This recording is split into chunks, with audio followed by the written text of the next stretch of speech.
My name is Emma, and there was a time when I believed my life was almost perfect. No, we were not rich. We didn't live in a mansion. We didn't travel around the world. We didn't wear expensive clothes or drive luxury cars. But every morning, I woke up beside the man I loved, and every evening, I sat at the dinner table with my husband and our little daughter. To me, that was wealth. My husband, Daniel, had a way of making ordinary moments feel special.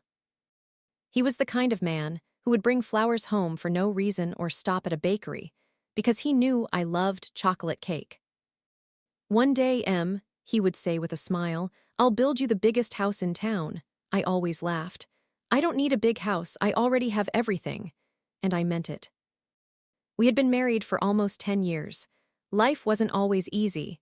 Daniel owned a small construction company. Some months were good, other months were difficult, but somehow we always managed.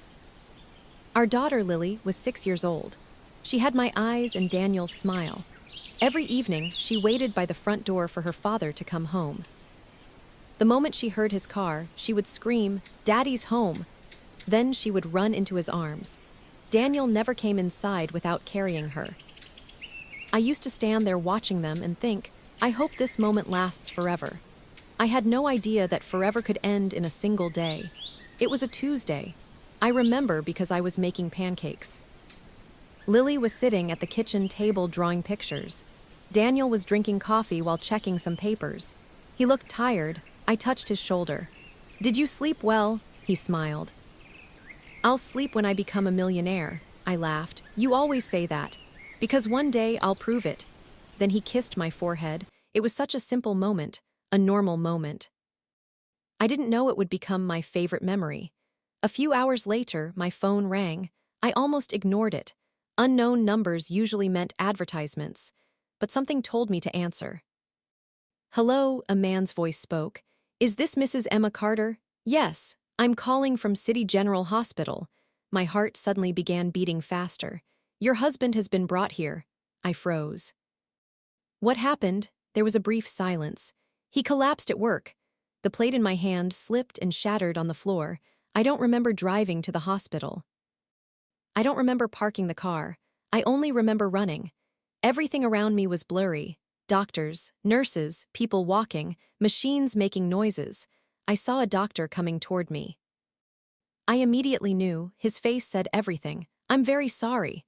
Those 4 words destroyed my world. I remember shaking my head.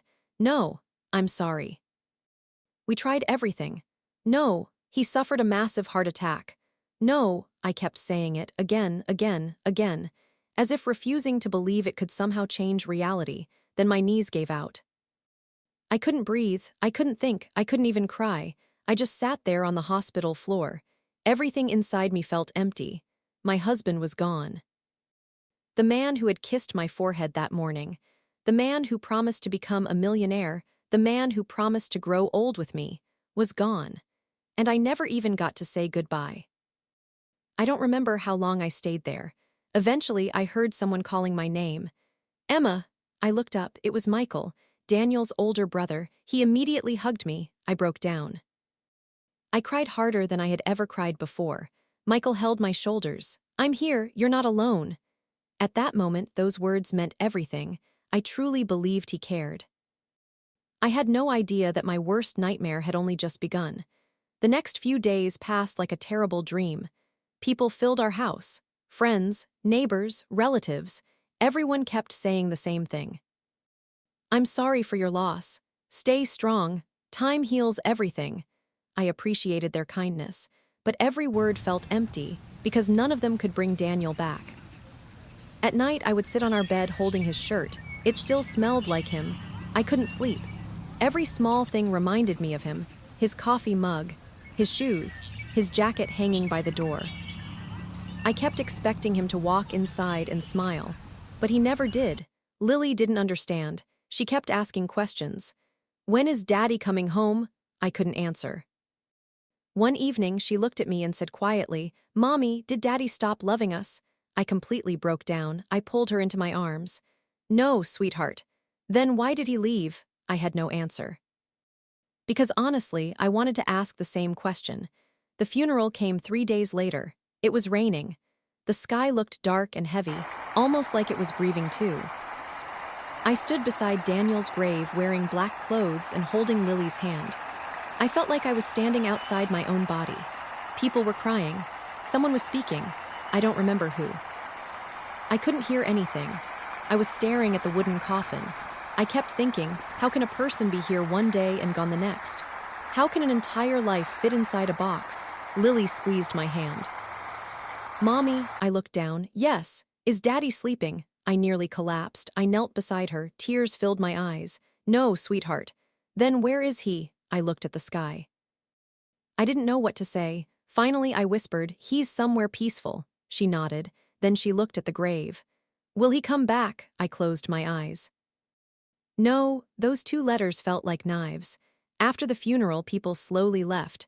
The cemetery became quiet. I stood there alone. Michael walked toward me. He placed a hand on my shoulder. I'm so sorry, Emma. I nodded. I couldn't speak. You don't need to worry about anything right now. Family takes care of family. I looked at him. For the first time that day, I felt a little comfort. Family, I still had family. At least that's what I believed. A week later, Michael called me. Mom wants everyone to come over for dinner. I didn't want to go anywhere, but he insisted. You shouldn't isolate yourself. So Lily and I went. Daniel's mother hugged me tightly. She cried. I cried. Everyone seemed kind. Everyone seemed concerned. We had dinner together. For a brief moment, it felt comforting. Then Michael cleared his throat. There are some things we need to discuss. I looked up. He placed several documents on the table. Daniel handled most financial matters. Things are complicated. What do you mean? There are business issues, loans, debts. I stared at him. Debts, he nodded. I had never handled the company finances. Daniel usually protected me from stress. Michael continued. If we don't act quickly, everything could become worse. I felt panic rising inside me. What should I do? He looked at his mother. She sighed. You're grieving, Emma. You shouldn't have to deal with business problems. I looked down at the papers. I don't understand any of this. Michael spoke gently. That's exactly why we're helping you. Helping me, I believed him, because why wouldn't I? They were family. And my world had already fallen apart. I needed someone to trust. I had no idea. I was trusting the very people who were about to take everything I had left. I wish I could tell you that everything became better after that dinner. It didn't. That night, I took the documents home and placed them on the kitchen table. I stared at them for almost an hour. I didn't understand half the words written on those pages. Business agreements, financial statements, property transfers, legal terms, everything looked confusing. I picked up my phone several times to call Daniel. Then I remembered. There was no one to call anymore. I burst into tears. I had never felt so alone. The next morning, Michael called me. Did you look at the papers? I tried, I said softly. I don't understand any of it. I figured. That's why I can come over and explain everything. An hour later, he arrived. He looked serious, almost worried. He spread the documents across the dining table. Daniel's company has some financial problems. I swallowed hard. How bad is it? He sighed heavily. Worse than I expected. I felt sick. I had no experience with business. No idea about debts. No idea about legal matters. All I knew was that my husband was gone, and now everything around me felt like it was falling apart. Michael pointed at the papers. The safest thing is to temporarily transfer management rights to me. I'll handle everything. I looked at him. Temporarily? Of course. Just until things become stable. I looked down at the documents. But what if I make a mistake? He smiled gently. That's why I'm here. I wanted to believe him. Actually, I needed to believe him, because trusting him felt easier than facing everything alone. So I signed. One paper, then another, then another. Each signature looked ordinary, just ink on paper. I had no idea I was signing away my future. A week passed, then another. Life became strangely quiet. I was still trying to accept Daniel's death. Every morning, I woke up expecting to hear his voice. Every night, I reached across the bed and touched empty sheets. The silence was unbearable. Lily missed him terribly. She stopped drawing. She stopped laughing. Sometimes I found her sitting in Daniel's favorite chair. One evening, she looked at me. "Mommy, yes. Are you sad because Daddy is gone?" I smiled weakly. "A little." She shook her head. "No. You're very sad. Children see things adults try to hide." I pulled her into my arms. "I'm trying to be strong." She hugged me tightly. "You don't have to pretend with me." I started crying. Because she was right. I was pretending everything would somehow be okay. Pretending I wasn't terrified.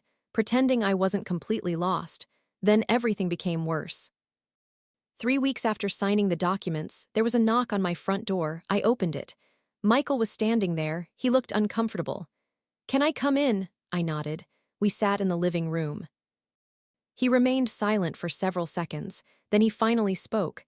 "Emma, there's something you need to know." I immediately felt nervous. "What happened?" He looked down. "The house belongs to the company." I frowned. "What does that mean?" "The company has been transferred under my management." I blinked. "I know." He took a deep breath. "That means the house legally belongs to the company now." I stared at him. I didn't understand. "This is my house." He didn't answer. "This is where Daniel and I lived." Still silence. "This is where my daughter sleeps." He finally looked at me. "You need to move." I laughed, actually laughed, because it sounded ridiculous. "Move where?" I looked around the room. The family pictures, Daniel's books, Lily's toys, our memories. This wasn't just a house, it was our life. I shook my head. "No." Michael looked uncomfortable. "I'm sorry, no. You have 1 week." I stared at him. I genuinely thought I had misunderstood. Then he said something that changed everything. "You're just a poor widow now, Emma. You can't manage these responsibilities." The room became silent. Poor widow. The words echoed inside my head. Poor widow, as if I was helpless, as if I was useless. As if my life had ended with my husband's death. I looked at him. This man had attended Daniel's funeral. This man had hugged me. This man had promised that family takes care of family. And now he was throwing my daughter and me out of our own home. I couldn't speak. I simply stared at him. He stood up. "I know this is difficult." Difficult? I wanted to scream. Difficult was losing my husband. Difficult was explaining death to a 6-year-old child.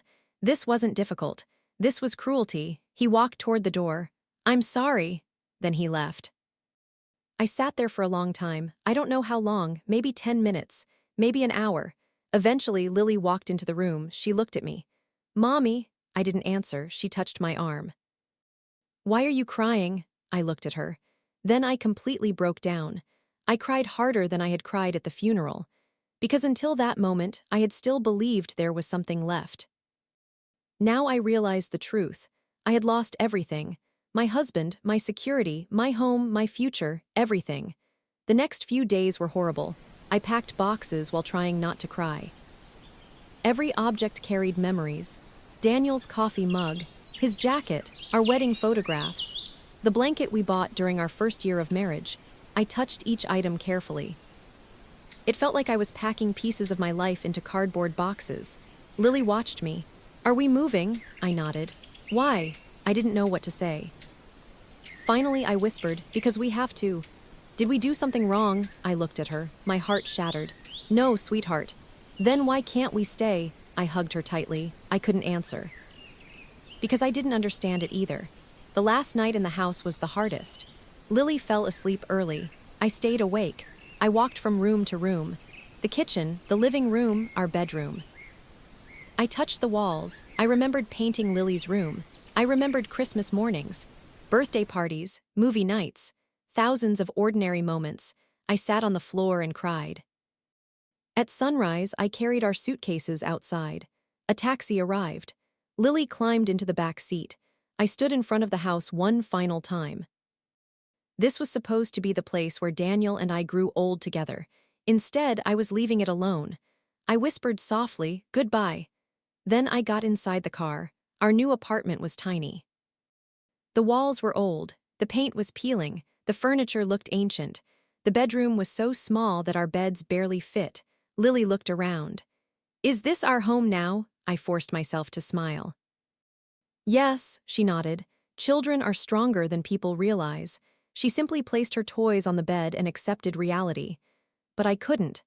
That night, after she fell asleep, I sat beside the window. The apartment felt cold, unfamiliar, empty. I looked outside and cried quietly. Then I checked my bank account. The balance made my hands shake. There was almost nothing left. I checked again. Still the same number. I opened documents. I called banks. I made phone calls. Slowly, the horrible truth became clear. The savings account was gone. The business was gone. The house was gone. Everything had been legally transferred. I couldn't breathe. I had trusted the wrong people. I had signed papers without understanding them. I had given everything away. I sat in darkness for hours. I hated myself. How could I be so foolish? How could I be so blind? At around midnight, I heard small footsteps. Lily was standing beside me. "Mommy," I quickly wiped my tears. "Why are you awake?" She climbed onto my lap. "I had a bad dream." I hugged her. She looked up at me. "Are we going to be okay?" I looked at her little face. She had already lost her father. She had lost her home. She deserved at least one person who believed things would become better, so I smiled. "Yes." She looked relieved. "You promise?" I kissed her forehead. "I promise." She fell asleep in my arms, but I remained awake, because I had no idea how I would keep that promise. For the first time in my life, I was completely alone. I had no husband. No savings, no house, no plan, nothing. I looked at my sleeping daughter. And for the first time since Daniel's death, I wasn't just heartbroken, I was angry, very angry. Because someone had stolen our future. Someone had decided that a grieving widow and her little girl didn't matter. At that moment, I made myself a silent promise. I don't know how, I don't know when. But one day, I would stand on my own feet again. And nobody would ever call me a poor widow again. The next morning, I woke up before sunrise. For a few seconds, I forgot where I was. Then I looked around the tiny apartment. The cracked walls, the old curtains, the boxes piled in the corner. Reality came rushing back. I wasn't in my house anymore. I wasn't the woman I had been a month ago. I was a 32-year-old widow with a 6-year-old daughter and almost no money left. I wanted to stay in bed. I wanted to cry. I wanted to disappear. But then I looked at Lily sleeping beside me. Her small hand was holding my sleeve, as if she was afraid I might disappear too. And suddenly, I realized something. I didn't have the luxury of breaking down. She still had me, and I still had responsibilities. I carefully got out of bed and went into the kitchen. I opened the refrigerator. There was milk. Some bread, a few eggs, that was all. I sat at the table and looked at our bills. Rent, electricity, water, school expenses. I closed my eyes. For the first time in my adult life, I was afraid of money. Not because I wanted luxury, because I wasn't sure if I could survive. A few hours later, Lily woke up. She smiled. "Good morning, Mommy." I forced myself to smile. "Good morning." She looked around. "I miss our old house." My heart hurt. "I know. I miss Daddy too." I looked away. Because I missed him every second, but I nodded. "So do I." She climbed onto my lap. Then she said something that changed me. "It's okay if you're sad." Daddy always said we're a team. I almost cried. A team. Daniel used to say that all the time. We're a team. Those words stayed in my mind all day, because teams don't quit, teams keep moving. That afternoon, I opened my laptop and started looking for jobs. I sent applications everywhere. Restaurants, stores, offices, cafes, anywhere. I didn't care. I simply needed work. Days passed. No calls, no interviews, nothing. Each rejection felt personal. I started wondering if maybe Michael was right. Maybe I really couldn't handle life alone. Maybe I was weak. Maybe I was just a poor widow. I hated those words, but they lived inside my head. One evening, I opened the last box that I had not unpacked. It contained Daniel's things. I touched his watch. His wallet, his notebook. Then I found something unexpected, an old journal. I sat down and opened it. Inside were pages filled with notes. Business ideas, plans, dreams. Some pages had numbers. Some had sketches. Some had goals. I smiled through my tears. This was so Daniel, always dreaming, always planning. Then I noticed something. One sentence had been circled. I read it slowly. Never let difficult times convince you that your story is over. I read it again, then again. Tears rolled down my face because I needed those words. I turned another page. There was another sentence. If life forces you to start over, build something even better. I couldn't stop crying. It felt like he was speaking directly to me. As if he somehow knew I would need these words one day. I held the notebook against my chest. For the first time in weeks, I felt something I hadn't felt since Daniel died. Hope, a tiny amount. But hope, the next morning I made a decision. I was going to fight, not tomorrow, not next week. Today, I called every place where I had submitted applications. Finally, one cafe offered me a part-time position. The salary was small, but it was something. I accepted immediately. My first day was exhausting. I spent hours cleaning tables, serving coffee, and carrying trays. My feet hurt. My back hurt. Everything hurt. But when I received my first paycheck, I cried in the parking lot. Because it meant something. I had earned money again. I wasn't helpless. I wasn't completely broken. I could still move forward. Life became a routine. I worked during the day. I took care of Lily in the evening. At night, after she fell asleep, I looked for ways to earn more money. I found online courses about business management. Most were free. I started watching them. One lesson became 2, then 5, then 10.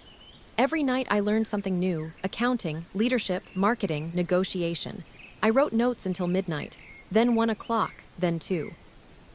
I barely slept, but I didn't care. I had a purpose again. One night, Lily woke up and found me studying. She rubbed her eyes. "Mommy, why are you awake?" I smiled. "I'm learning." "Why?" I thought for a moment, then I answered honestly. "Because I want us to have a better future." She smiled. "You'll do it." I laughed softly. "How do you know?" "Because Daddy always said you can do anything." I stared at her. Then I kissed her forehead. Children don't realize how powerful their words can be. She went back to sleep. I stayed awake, but this time I wasn't sad. I was determined. Months passed. I worked constantly. The cafe, freelance bookkeeping, online courses. Life became exhausting. There were nights when I cried from tiredness. There were days when I wanted to quit. Sometimes I looked at successful people online and wondered why life seemed easier for everyone else. Then I remembered Daniel's notebook. I would open it and read his words again. "Your story is not over." Those words became my fuel. One afternoon, while organizing files at the cafe, I noticed something. The owner was struggling with bookkeeping. Bills were everywhere. Invoices were disorganized. Financial records made no sense. I carefully said, "I think I can help." He looked surprised. "You understand accounting?" "A little." He handed me a stack of papers. "Then be my guest." I spent hours organizing everything. At the end of the day, he stared at me. "I've been trying to fix this mess for months." I smiled. "I like organizing things." He looked impressed. "You should do this professionally." I laughed. But his words stayed with me. That night I couldn't sleep. Professionally? Could I actually do that? I had helped Daniel with paperwork sometimes. I was studying business every night. Maybe, just maybe, I knew more than I realized. I grabbed my notebook and started writing ideas. What if I helped small businesses organize their finances? What if I offered consulting services? What if I started something of my own? Then another voice appeared inside my head. "You're crazy. You have no money, no connections, no experience." I almost closed the notebook. Then I looked at Daniel's journal beside me. I remembered another sentence. "If you don't bet on yourself, nobody else will." I smiled. That man was still teaching me lessons. The next morning, I made another decision. I was going to try. I had nothing left to lose. I designed simple business cards online. I created a basic email address. I wrote Emma Carter, Small Business Consulting and Financial Organization Services. I stared at those words. It looked ridiculous. I was sitting in a tiny apartment. I had barely enough money for rent. And yet, I suddenly felt excited. Because for the first time in a very long time, I wasn't thinking about what I had lost. I was thinking about what I could become. I looked at my sleeping daughter. I looked at Daniel's notebook. Then I whispered softly, "I don't know where this road leads." But I'm going to keep walking. Because something inside me had changed. I was still grieving. I still missed my husband. I still cried sometimes. But I was no longer the woman sitting on the floor of an empty house. I was becoming someone else, someone stronger, someone braver. Someone who had finally stopped asking, "Why did this happen to me?" and started asking, "What can I build from here?" I didn't know it yet.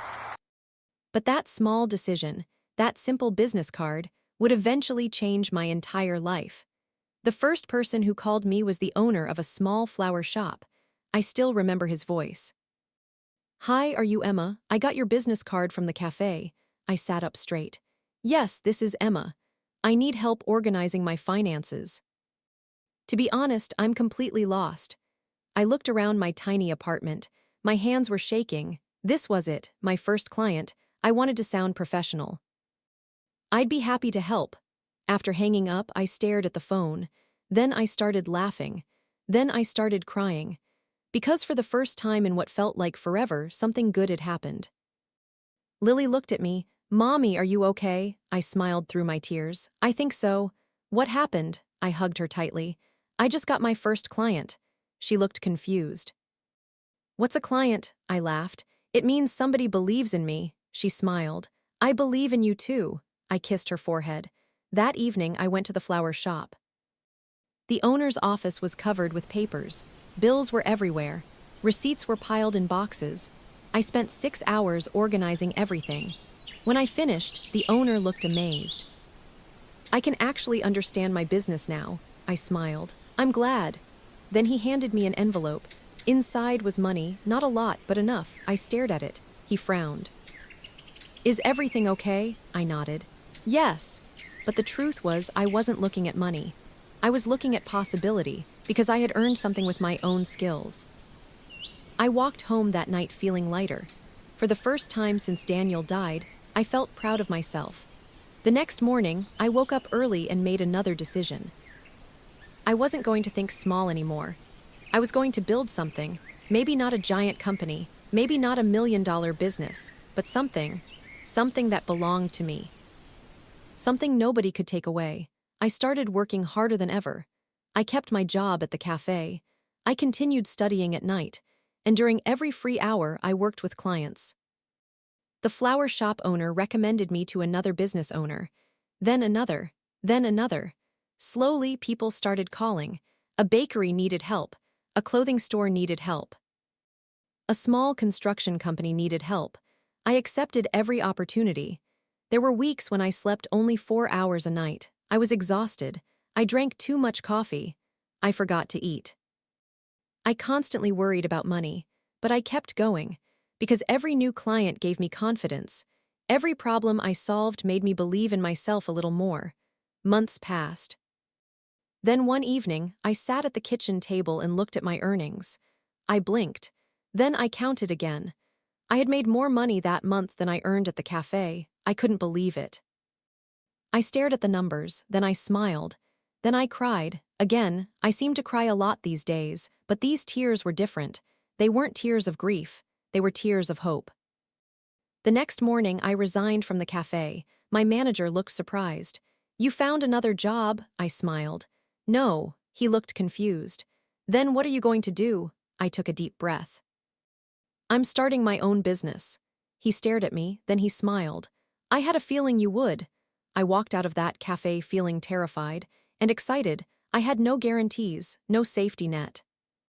No wealthy investors, no business partners, just me, but somehow that felt enough. I turned one of our apartment's small rooms into an office. I bought a second-hand desk, a used laptop, a cheap printer. Nothing looked impressive, but I didn't care, it was mine. I placed a small photograph of Daniel on the desk. Then I whispered, "We're starting over." The business slowly grew. I gave it everything. I answered emails at midnight. I met clients during weekends. I read business books constantly. I listened carefully. I learned quickly. And little by little, people started trusting me. Then something unexpected happened. One of my clients recommended me to a larger company. I almost said no. They seemed too big, too important. I felt nervous, but I accepted. The meeting lasted 3 hours. At the end, the owner looked at me. "You're very good at this." I smiled nervously. "Thank you. We'd like to hire you." I froze. The contract was bigger than anything I had imagined. When I got home, I sat in silence. I couldn't believe it. Then Lily walked in. "Mommy," I looked up. "We're going out for ice cream." Her eyes became huge. "Really?" I laughed. "Really?" That night, she ate chocolate ice cream while talking about school. I barely heard anything. Because I couldn't stop thinking, maybe this could actually work. Maybe I wasn't rebuilding my life. Maybe I was creating an entirely new one. The years passed. One client became 20. 20 became 50. I hired my first employee, then another, then another. Soon I couldn't manage everything alone. I rented a small office. Walking into that office felt surreal.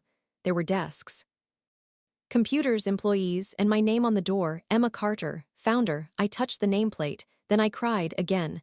One of my employees looked concerned. "Are you okay?" I laughed. "Yes."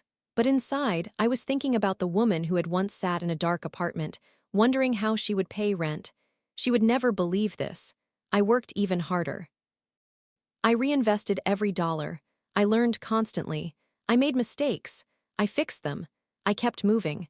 Then one day, our company reached its first $1 million in revenue. I stared at the financial reports. I couldn't breathe. $1 million. I remembered Daniel's voice. "I'll become a millionaire someday." Tears filled my eyes. I whispered softly, "We did it." Not exactly the way we imagined, but somehow we did. By then, Lily was 12. She had grown so much. She was happy again. She laughed often. She made friends. One evening, she looked at me and asked, "Mommy?" "Yes." "Are we rich?" I laughed. "I don't know," she smiled. "I think we are." I looked around our beautiful home, not a mansion, but comfortable, warm, safe. For the first time in years, I wasn't afraid anymore. Then something happened. One morning, my assistant entered my office. "You should see this." She handed me a newspaper. I looked down and froze. There was a photograph, a face I hadn't seen in years. Michael. The headline read, "Local construction company faces bankruptcy crisis." I read the article, then I read it again. Apparently, after taking over Daniel's company, Michael had made terrible business decisions. Investments failed, projects collapsed, debt kept growing. The company was drowning. I placed the newspaper on my desk. I didn't know what I felt. Anger, maybe, sadness, a little, satisfaction, perhaps. Mostly, I felt strange, because I had spent years imagining this moment. I had imagined revenge. I had imagined victory. I had imagined confronting him. But now, I simply felt calm. Life had already delivered consequences. A few weeks later, my phone rang. I didn't recognize the number. I answered. "Hello?" There was silence, then a familiar voice. "Emma." Every muscle in my body became tense. I knew that voice. "Michael." Neither of us spoke. Finally, he cleared his throat. "How have you been?" I almost laughed. After all these years, that was his question. "I'm fine." Another silence. Then he spoke quietly. "I need your help." I stared through the window. The city lights reflected against the glass. I looked around my office. The large desk, the awards, the employees working outside. Everything I had built. I remembered standing in the rain at Daniel's funeral. I remembered being thrown out of my house. I remembered carrying suitcases into a tiny apartment. I remembered hearing those words, "You're just a poor widow now." I closed my eyes, then I opened them. No, I thought, I wasn't that woman anymore. I was someone entirely different. And for the first time, I wondered what would happen when the man who took everything from me finally saw who I had become. I held the phone tightly. On the other side of the line, Michael remained silent. Finally, he spoke again. "Emma, are you there?" "Yes. I know I probably have no right to ask this, but I need your help." I walked toward the large window of my office. 20 floors below me, people hurried through the streets. Years ago, I had been one of them. A woman carrying pain, fear, and uncertainty. Now I was standing inside an office building that carried my company's name. Life was strange. "What kind of help?" I asked. Michael sighed. "My company is in trouble." I already knew. I had read the newspaper, but I wanted to hear him say it. We're losing everything. The words sounded familiar. I had once said something very similar. I closed my eyes. For a brief moment, I saw my old house. The living room, the family pictures, the boxes I packed, the taxi waiting outside, the tears. Then I opened my eyes. "When do you want to meet?" I asked. There was a long pause. "You'll meet me?" "Yes, tomorrow, tomorrow." He thanked me several times before hanging up. I stood there for a long time. I wasn't angry. I wasn't happy. I simply felt curious, because tomorrow I would see the man who had changed my life forever. The next day, I arrived at my office earlier than usual. For some reason, I felt nervous. I wasn't nervous about business. I had negotiated million-dollar contracts. I had spoken at conferences. I had managed large teams. This was different. This was personal. At 10 o'clock, my assistant knocked on my door. "Your visitor is here." I nodded. A few seconds later, the door opened. Michael walked in. I barely recognized him. He looked older. His hair was mostly gray. Dark circles surrounded his eyes. His shoulders looked heavy, as though he had been carrying the world on his back. Then he looked at me and froze. I understood why. The last time he had seen me, I was standing in an empty house, crying. Now I was wearing a tailored business suit and sitting inside a beautiful office. He slowly looked around. The windows, the furniture, the awards, the company logo, everything. Finally, he looked at me again. "You own all this?" I smiled politely. "Yes." He seemed unable to speak. For several seconds, there was only silence. Then he sat down. "I heard you were doing well." I almost laughed. Doing well, that was one way to describe it. "I've been fortunate," I said. He nodded slowly, then he looked down. "I haven't." I waited. He took a deep breath. "The company is collapsing." I said nothing. "I've made mistakes." Still silence. "I trusted the wrong people." I almost found the words ironic, because years ago I had trusted the wrong person too. Him. He continued speaking. "Investments failed, projects failed, debts grew. Investors left." He looked exhausted. "I don't know what to do anymore." I watched him carefully. This was not the confident man who once controlled everything. This was a tired, broken man. Then he looked directly at me. "I need advice." I remained silent. "And maybe," he hesitated, "maybe what? A partnership." I looked at him. A partnership. The man who had taken my husband's company wanted to become my business partner. Life truly had a strange sense of humor. He quickly continued. "I know it sounds ridiculous." I still said nothing. "But you've built something incredible. Everyone talks about your company." He looked around again. "You succeeded." I noticed something in his eyes, regret, deep regret. Then he said quietly, "I never thought this would happen." There it was, the truth. I smiled gently. "No, you didn't." He looked confused. I leaned forward. "You thought I was weak." He lowered his eyes. "You thought losing my husband would destroy me." Silence. "You thought I couldn't survive alone." Still silence. Then I said the words I had carried inside me for years. "You called me a poor widow." His head slowly lifted. Pain appeared on his face. I continued. "I remember every detail of that day." Silence. "I remember standing in my living room while you told me to leave my own home." He couldn't look at me anymore. "I remember packing boxes while my daughter cried." He closed his eyes. "I remember wondering where we would sleep." Tears appeared in his eyes. "And I remember the exact moment you decided I had no value." The room became completely silent. Finally, he whispered, "I'm sorry." I looked at him. Years ago, I had imagined this moment countless times. I thought I would feel satisfaction, victory, happiness. Instead, I felt something unexpected, peace, because I suddenly understood something. I didn't need revenge anymore. Life had already changed me.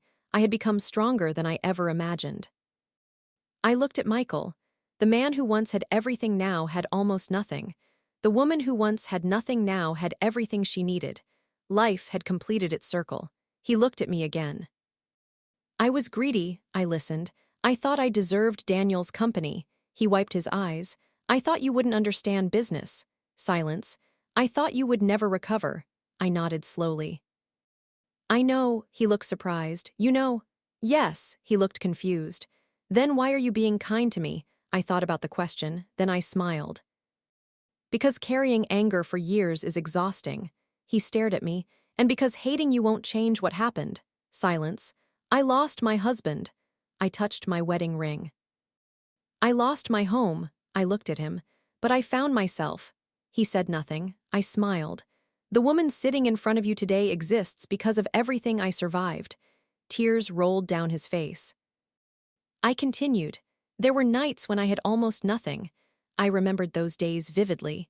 There were moments when I thought life was over. I remembered crying beside the window. I was terrified. I remembered opening the refrigerator and seeing almost no food. I doubted myself. I remembered hearing his cruel words inside my head. But every difficult moment forced me to become stronger. I looked around my office. This company was built because I refused to stay broken. He looked at everything around him again. Then he whispered, I destroyed my own life. I shook my head gently. No, he looked confused. You made choices. Silence. And choices have consequences. For several moments, neither of us spoke. Then he finally asked, So, is that a no? I smiled softly. To the partnership, he nodded. Yes, he looked disappointed, but he also looked like he understood. I continued. I'll give you professional advice. His eyes widened. I'll recommend financial experts. He stared at me. I'll tell you where you're making mistakes. Tears appeared in his eyes again. But I won't become your partner. He nodded slowly. I understand. Because this time, I made the decisions. Not him, I stood up. He stood up too. For a long moment, we simply looked at each other. Finally, he spoke. I really am sorry, Emma, I smiled. I know. Then he walked toward the door. Before leaving, he stopped. Without turning around, he said quietly, Daniel would be proud of you. I couldn't speak, because those words meant more than he would ever know. Then he left. And I never saw him again. A few months later, Lily and I moved into our new house. This time, it really was the kind of house Daniel used to dream about. Large windows, a beautiful garden. A warm kitchen, a library, and a swing in the backyard. As movers carried boxes inside, Lily looked around with wide eyes. Mommy, this is ours, I laughed. Yes, she smiled. It's beautiful, I nodded, then she looked at me. Are we rich now? I thought about the question, then I smiled. We're something better, she frowned. What? I knelt beside her.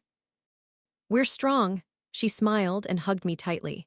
That evening, after everyone left, I stood beside the living room window. The sun was setting. The sky was painted in orange and gold. I thought about Daniel. I thought about our first tiny apartment. I thought about our wedding. I thought about the hospital, the funeral, the empty house, the tears, the fear, the long nights. The small victories, everything. Then I smiled, because I finally understood something. People often think losing everything is the end. Sometimes it's actually the beginning. I gently touched my wedding ring and whispered, We made it. The room remained quiet, but somehow I felt as if he had heard me. Life taught me many painful lessons. It taught me that not everyone who calls themselves family truly loves you. It taught me that trust should be given carefully. It taught me that grief can break your heart. But it also taught me something beautiful. A broken woman can rebuild.